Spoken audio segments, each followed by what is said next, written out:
Saúde. Bem-vindos ao Jovem Pan Saúde. Eu sou a Adriana Reide. No programa de hoje vamos falar do lugar na mulher na ciência, na medicina. Na área da medicina existem vários setores em que predominam os homens. São inúmeros os obstáculos e discriminações quanto ao lugar em que a mulher pode ocupar. Março, em homenagem ao mês das mulheres, o Jovem Pan Saúde convida uma médica especialista com grandes histórias de luta que conseguiu se inserir e se destacar nesse mercado. Para isso eu recebo aqui então com a gente no programa de hoje a doutora Gisele Coelho, que é neurocirurgia pediátrica e diretora científica do Instituto Educsim. Tudo bem, doutora? Obrigada pela entrevista. Bem-vinda.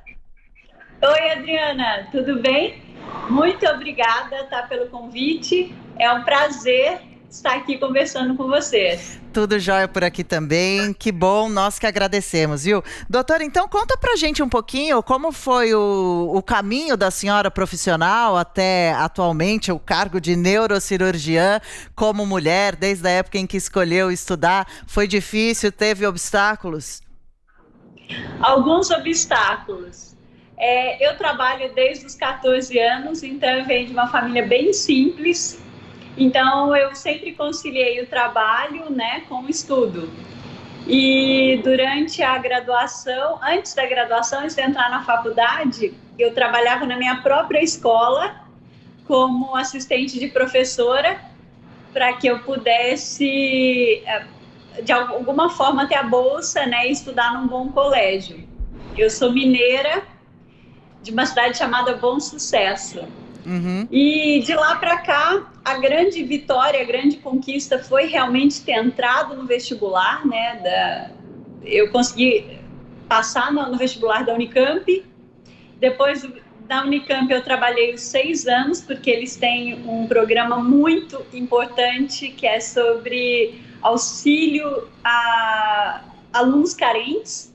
Uhum. Então eu tive auxílio alimentação, transporte, moradia e trabalho. Então eu consegui trabalhar os 6 anos para me manter ao longo da faculdade de medicina. E estudei bastante, para conseguir então passar na residência em neurocirurgia. E desde cedo, dentro de casa, seus familiares responsáveis aceitavam a sua opção, porque seria um estudo, uma faculdade bastante desafiadora, como a gente falou aqui também na abertura, uma área bastante masculina. Você teve dificuldades de impor essa vontade, falar que ia realmente seguir esse caminho ou te apoiavam? Então, em casa, a minha mãe sempre me apoiou.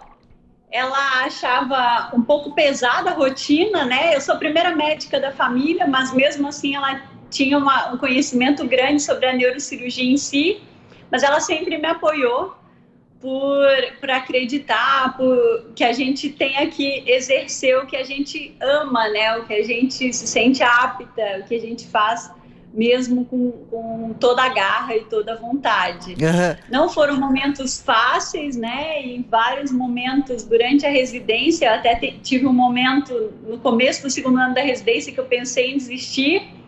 Cheguei a conversar e entregar, inclusive, a carta para o chefe de desistência, porque são períodos muito desafiadores mesmo, São muitos plantões, então você tem restrição de sono, Você trabalha com uma carga quadruplicada quando comparado à faculdade.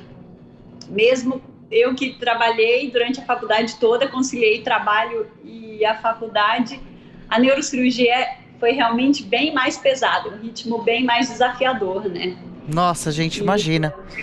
O que te fez mudar de ideia e, afinal de contas, pegar a carta de volta e seguir os estudos? Imagino que a senhora estivesse muito cansada, como está falando aí da carga dos plantões, ainda não vê muito retorno, nem o financeiro, nem o de status, de absolutamente nada. Para uma outra mulher que esteja passando por uma situação parecida, qual é a palavra de incentivo? Então, a palavra de incentivo, quando eu entreguei para o meu chefe a carta de desistência, ele disse assim, mas você tem mão para operar, você opera bem, por que você vai desistir? Aí eu fiquei pensando, eu conversei com ele, eu falei, mas doutor, o senhor me viu fazendo apenas pequenas cirurgias, né, menos complexas. Ele falou, você me considera um bom neurocirurgião? Eu falei, bom, um dos melhores do mundo. Aí ele falou, então acredita em mim. Que legal. E foi muito legal, foi uma das pessoas que me incentivou muito, o doutor Ricardo Ramina. Ele já tem uma visão muito diferenciada como neurocirurgião, então ele teve várias residentes mulheres, então ele sempre acreditou na competência e não no gênero, né? Mas isso não é um pensamento uniforme, infelizmente, Adriana, né? Na neurocirurgia a gente passa por vários desafios, bem como as carreiras que são essencialmente masculinas. Hoje nós somos 5% no geral, né, das mulheres que fazem neurocirurgia. Então, dos neurocirurgiões, 5% são mulheres. Minoria disparada. É muito pequeno, né, o número de mulheres. Então, você acaba passando por alguns desafios, ainda tem bastante preconceito, ainda tem algumas microagressões diárias que depois você vai percebendo que estão relacionadas ao gênero, sabe? Então, são desafios que você vai vencendo a cada dia. E a grande mensagem para quem está passando por desafios como esse, mas que gostaria de fazer neurocirurgia ou uma especialidade cirúrgica, ou uma especialidade que tenha mais homens, é não se deixar influenciar por crenças limitantes, né? Crenças essas que são muito propagadas, como a mulher não pode conciliar neurocirurgia ou residências complexas com vida pessoal, a mulher não pode ser mãe e ser cirurgiã de destaque, entendeu? Então, todas essas crenças limitantes fazem com que muitas mulheres não se sintam capazes de exercer as funções, né, as múltiplas funções e conciliar a vida pessoal e profissional. E por isso, muitas vezes, desistem das especialidades mais complexas. Já pensou que pena por esse motivo? E a senhora acha que sofria mais essas brincadeirinhas, esses desafios, assim como falou que foi importante o incentivo, né, uma palavra positiva? Ouvir palavras de desincentivo, né, e negativas também contribui às vezes para pensar em desistir. A senhora ouvia mais na época dos estudos, durante residência, estágio, atualmente, acha que mudou de lá para cá? Mudou porque, na verdade, a minha postura mudou. Antes eu ouvia e muitas vezes eu não identificava como microagressões. Hoje eu ouço e já identifico e não interrompo, né, o processo. Antes eu ouvia e achava, porque a gente está inserida num meio que você considera normal você fazer brincadeirinhas com as mulheres, as julgando frágeis, as julgando fracas, incapazes ou delicadas demais, sabe? Tudo isso eu ouvi no começo da residência, não do meu chefe, né, mas de outras pessoas que estavam, né, no momento que essa Barbie não vai aguentar 3 meses de neurocirurgia, precisa desistir logo para a gente chamar outra pessoa. Nossa! Então são assim, frases muito depreciativas que no momento de estresse te fazem questionar a sua capacidade, sabe? Puxa, será que tá todo mundo certo? Será que realmente eu tenho que desistir? Será que isso não é para mim? E eu gostei desse termo. Feliz? Que a senhora usou, microagressões, né? Porque elas às vezes passam no dia a dia disfarçadas de brincadeiras, né? Preconceitos, discriminação, que podem começar inclusive desse jeito, pegar proporções maiores ou mesmo sendo discretas, né? E irem minando a motivação.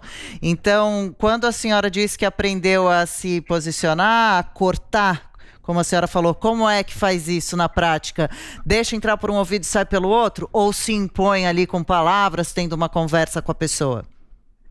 Então, na verdade, as brincadeirinhas, antes eu ouvia e não dava muita bola e deixava. Hoje eu vi, Adriana, o peso que elas têm, porque eu tenho residentes mulheres, né? Hoje eu sou preceptora da neurocirurgia pediátrica e eu tenho residentes mulheres que muitas vezes se espelham em mim e eu comecei a perceber para ser bem sincera, bem recentemente, alunas da faculdade se espelham.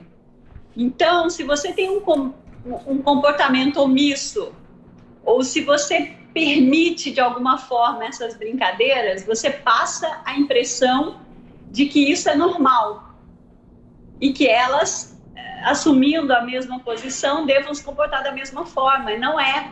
A gente não pode aceitar como normal. Então, toda vez que... Agora, bem menos, porque quando você começa a se impor, eles têm um certo medo de brincar, porque podem ouvir o que eles não gostariam de ouvir.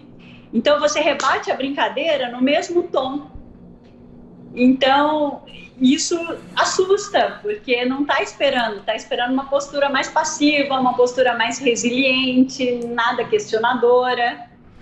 Sim. Quando você começa a questionar e se impor, a pessoa pensa duas vezes em brincar, pensa duas vezes em ser indelicado, né, em levantar questões de gênero, e eu acho que dessa forma é muito positivo, porque traz para reflexão que isso não é normal, isso não deve ser considerado normal. Uhum.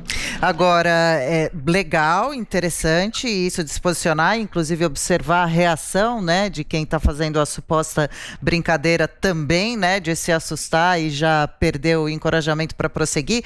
Mas e, por exemplo, uma estudante que está começando agora, está lá na faculdade, a sala um monte de homens, só ela de mulher, as brincadeirinhas rolando, fica mais difícil se posicionar, né? Como fazer para não desistir? Colocar o que na cabeça? Não, deixa esse pessoal, vou seguir em frente. Exato, você é capaz, né? E muitas dessas frases, elas vêm num contexto de medo que você assuma o lugar, de medo que você tenha a mesma qualificação ou até mesmo uma qualificação superior. Então, muitas vezes é defesa. Então, não desista. Não deixa ninguém, em hipótese alguma, questionar a sua capacidade. E hoje, por olhando... mais que no momento doa de você ouvir de alguém que você admire ou de alguém que seja hierarquicamente superior. Não duvide, né, da sua capacidade. Eu acho que essa é a grande lição, a grande mensagem que a gente tem que ter, especialmente para as estudantes, né, para quem está pensando em seguir essa carreira. Foca lá no objetivo e deixa o pessoal que cruza o caminho fazer Nem sempre é fácil, né? Mas fica aqui o conselho, porque é assim mesmo que tem que tentar ser, pelo que a gente está entendendo. Agora, a senhora tocou em outro ponto interessante, que é quando a brincadeira, estamos chamando, mas pode começar, né, com um tom de brincadeira, mas é um preconceito, é uma discriminação, é um bullying muitas vezes. Quando parte de um chefe, hein, que te contratou ou que pode te mandar embora, tem que ter um cuidado extra. Daí, como lidar com um chefe que gosta de abusar dos comentários? Olha, eu passei por uma situação recente e bem nesse contexto, sabe? E eu cheguei e conversei abertamente, porque foi algo muito... Já era velado, né? Essas brincadeirinhas, elas já aconteciam, não na minha frente, mas esses comentários, eles já aconteciam. Até que alguns colegas me chamaram a atenção que estava acontecendo situações de assédio moral, né? Uhum. E eu cheguei pessoalmente para esse hierarquicamente superior e comentei com ele, falei, olha, o que está acontecendo, você sabe quando você fala tal coisa, ou quando você brinca de tal forma, ou quando você tenta reduzir perante a equipe o meu papel, o meu esforço, isso é assédio moral, que eu não sabia também. Então, eu acho que a gente tem que tomar um certo cuidado aqui para trabalhar com respeito. O respeito ele tem que ser mútuo. Claro. Eu acho que independente da hierarquia. Claro. E quando a senhora fala aí o assédio moral e que não sabia muito bem, vamos explicar então, ou relembrar, claro, para quem nos acompanha, que o assédio moral não precisa ser só aquelas brincadeiras com conotação de você é bonita, quer namorar comigo, quer sair comigo, mas também pode ser algo que vá te colocando para baixo. Ah, de novo você errou. Ah, mas você vai assumir um trabalho grande como esse, que vai te apequenando, não sei se essa palavra existe, mas agora falando em assédio do tipo de relacionamento amoroso, também você provavelmente passou. Ah, sim, algumas sim, mas esse eu te falo que é o mais simples de De você levar. simplesmente ignora, coloca no lugar e assim, tchau, sabe? Esse não tem muito, eu nem vejo assim com grande impacto. Eu acho mais doloroso é o moral no sentido de apequenar mesmo, de fazer você questionar da sua própria capacidade.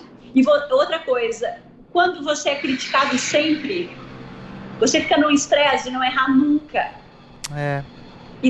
E ter aquela obrigação de ser sempre perfeito, porque qualquer pequeno erro, qualquer pequena controvérsia vai ser usada contra você. Então, um exemplo de assédio que é bem despistado, que é bem velado, mas que tem seu peso. Preparação de um planejamento pré-operatório em que eu uso hoje simuladores reais e virtuais para poder treinar os residentes para que eles possam chegar na cirurgia com o paciente real e estarem preparados. Né? Isso foi considerado... isso foi falado várias vezes para várias equipes, para várias pessoas, inclusive para alunos da faculdade. A Gisele adora armar um circo. Está armando um circo no hospital. Ai, não. Sabe? Você fala, puxa, é um evento educacional, a pessoa está chamando de circo. Poxa sabe? vida, Então, isso tem um peso muito grande. Por quê? Porque quem ouve, às vezes tem uma visão sobre você, que aquilo lá não é importante, quando de fato é. E daí os alunos que estão ouvindo, puxa vida, mas será que ela quer se promover, né, fazendo isso? Não vê o real sentido de estar tentando trazer algo educacional diferenciado, em que a gente vê que tem impacto direto na cirurgia. Que coisa, hein? E, por exemplo, parentes, familiares ou os próprios pacientes que a senhora atende, já presenciou também de entrar na sala de atendimento e falar, poxa, mas a senhora é a médica, a senhora que vai operar, tão novinha, tão bonita, mas eu achei que, como que é isso? Porque você pode usar um batom, tá bem vestida, com o cabelo brilhante, vai perdendo credibilidade? Exatamente, Adriana, eu já passei por várias situações dessas, são bem engraçadas. Teve uma em especial que o paciente chegou, ele recebeu uma faca, e ele chegou com uma faca no crânio. Nossa! Só que ficou conversando. Um paciente jovem, 30 anos. E ele chegou conversando e o pai dele estava junto. E o pai dele até comentou, não, a gente tentou tirar a faca, doutora, mas a gente não conseguiu. Aí eu expliquei que ia ter que passar por cirurgia para poder tirar. Aí ele virou e falou assim, entendi. E quem que vai ser o cirurgião? Eu falei, não, sou eu. Ele falou, não, tá, mas e o cirurgião? Quem que vai tirar a faca? Isso te chateia? Sou eu mesmo. Aí o pai virou para mim e falou assim, puxa, doutora, me desculpa, mas você parece estar na faculdade ainda. Você sabe fazer a cirurgia na cabeça? Olha isso. É muito engraçado, né? Assim, as pessoas têm o estereótipo de que o cirurgião, ele é homem, ele é mais velho, ou é uma mulher também, mas muito mais velha, né? Mas isso, assim, acontece mesmo. Puxa, mas você é tão novinha. Mas depois eu vi o seu currículo Lattes, aí eu confiei e trouxe meu filho. Isso no consultório particular, sabe? É muito engraçado. Mas a senhora fala, a gente realmente dá risada e eu tô até apavorada ainda com a faca enfiada na cabeça. Já pensou um negócio desse? É esse o tipo de trabalho que a senhora encara, hein? A senhora falou que é engraçado, a gente dá risada, mas é engraçado mesmo? Ou porque eu acho que eu ficaria triste de ouvir os familiares do paciente ficarem me questionando desse jeito. Não te chateia mais? Já chateou um dia? Depende de como falar? No comecinho já. No comecinho eu até usava roupas assim, bem sociais, bem senhoris. colocava um óculos, sabe, para ver se parecia mais velha e tal, para tipo, transmitir mais credibilidade. E depois eu vi que não adiantava muito. Eu falei, não, eu acho que a gente tem que ser a gente mesmo e mostrar através dos resultados, né? Porque hoje, graças a Deus, assim, já tem bastante resultados, então os pacientes conversam entre si. Então, puxa, foi a doutora que operou seu filho? E aí trocam informações, como foi o resultado, porque é uma pesquisa normal que eu acho que as pessoas fazem mesmo, né?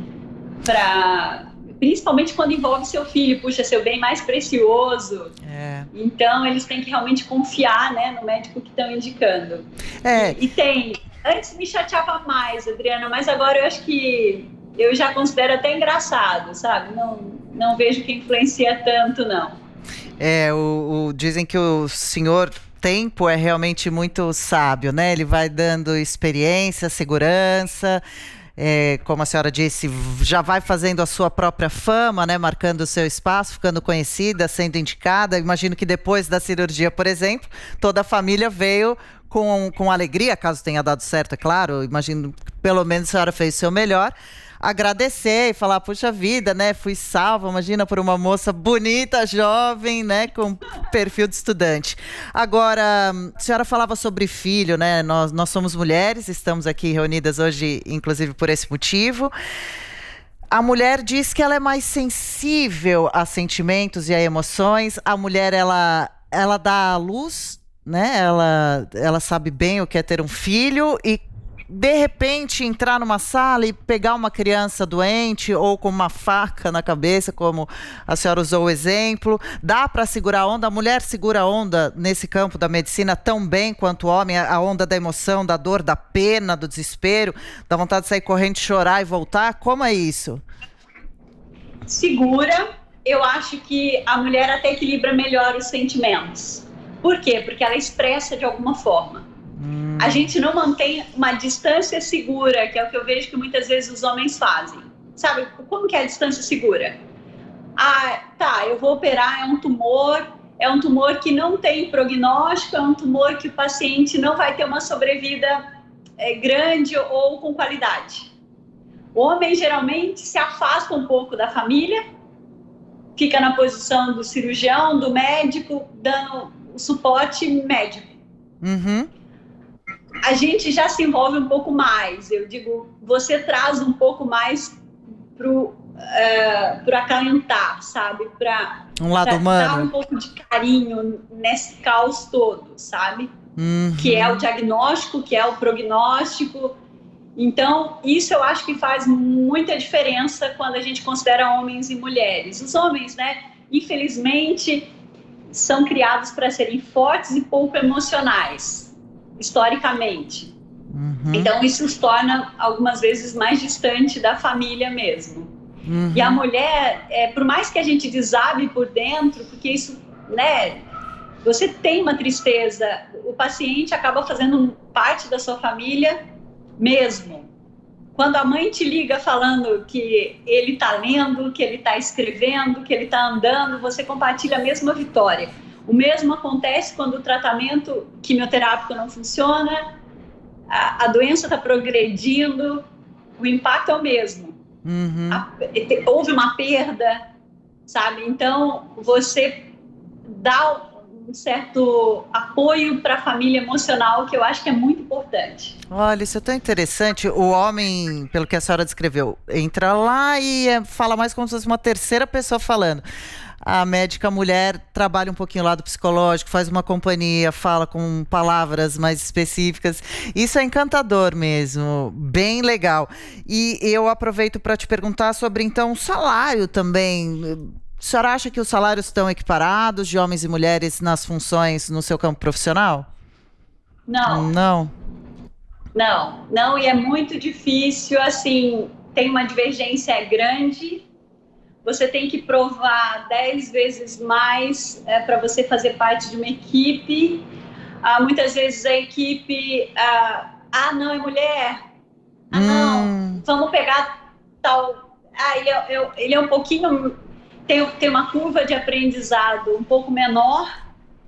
ele é mais jovem, ele tem menos trabalhos, mas vamos ficar com ele? Uhum. Difícil assim? Então, isso, hein? Tem uma diferença, sim. E mulheres... E cargos de liderança, isso. especialmente relacionados a cargos de liderança, tem um bloqueio ainda. Que pena. E tem uma dificuldade em aceitar mulheres em posição de liderança. Em diversas áreas, mas para a gente saber, estamos caminhando para o finzinho, infelizmente, do nosso bate-papo. Na sua área de trabalho, tem mulheres em cargos importantes cada vez mais? Tem. Cada vez mais eu vejo que as mulheres estão assumindo o seu papel, né, de liderança também. Recentemente nós tivemos a primeira mulher presidente da International Society of Pediatric Neurosurgery, a ISPN, foi uma argentina, a doutora Graciela Zuccaro. Ela foi a primeira mulher, então assumiu o cargo da Sociedade Internacional. Então a gente já tem mulheres, por exemplo, que foram ministras da saúde no Peru, são neurocirurgiãs. Então são mulheres que assumem pouco a pouco, né, os cargos de liderança e com muito mérito. Que legal. O que eu observo é assim, não desmerecendo, claro, os homens em suas posições de liderança, mas a mulher, quando ela ocupa uma posição de liderança, ela realmente o atingiu por meritocracia máxima. Nossa, com muito esforço. Mas em diversas áreas, mas aos pouquinhos, legal, vamos seguir firmes na luta aqui. Esse programa também de hoje, muito importante nesse sentido.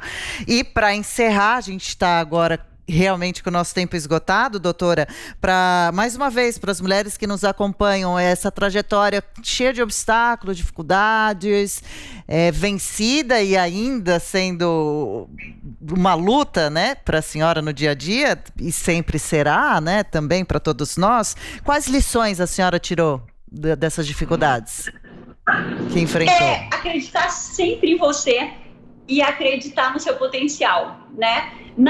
E buscar, claro, exemplos de mulheres. Eu sempre busquei exemplos de mulheres de destaque nas suas carreiras, no seu combate a mostrar que a realidade ela pode ser outra, sim, você pode ser feminina, ao mesmo tempo que você ocupa um cargo de liderança, né? Ao mesmo tempo que você pode ser dura, muitas vezes, mostrando o outro lado necessário para o cargo de liderança. Então, a grande lição que eu tirei é sempre acreditar, né? Jamais se restringir a crenças limitantes, jamais. Né? Sempre busque exemplos para que você tenha um referencial.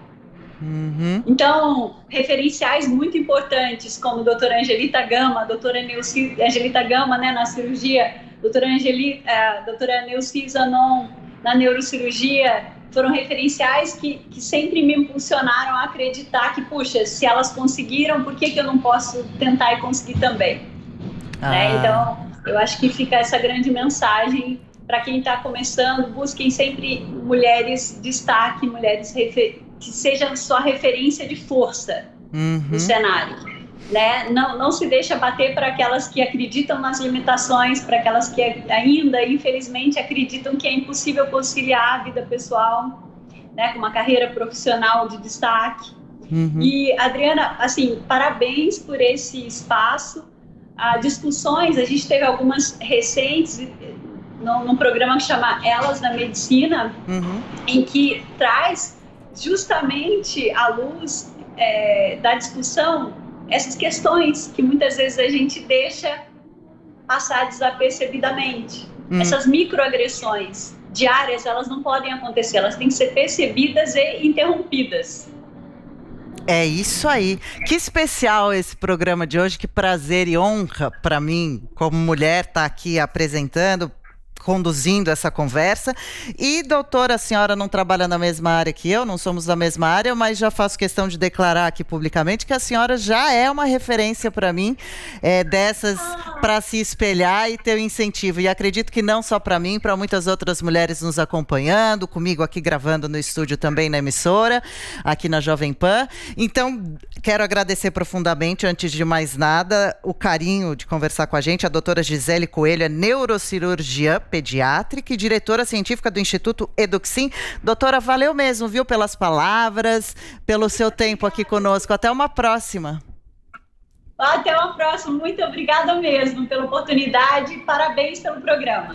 Obrigada. A gente espera que essa próxima seja em breve. O prazer foi todo nosso, viu? E eu também quero agradecer a sua companhia de sempre aqui no Jovem Pan Saúde. Espero que tenha gostado do conteúdo do nosso programa de hoje, Mulheres e Trabalho. Se quiser rever essa e outras entrevistas, já sabe, acesse o canal Jovem Pan Saúde e também o aplicativo da Panflix para Android e para iOS. Um grande abraço e até a próxima.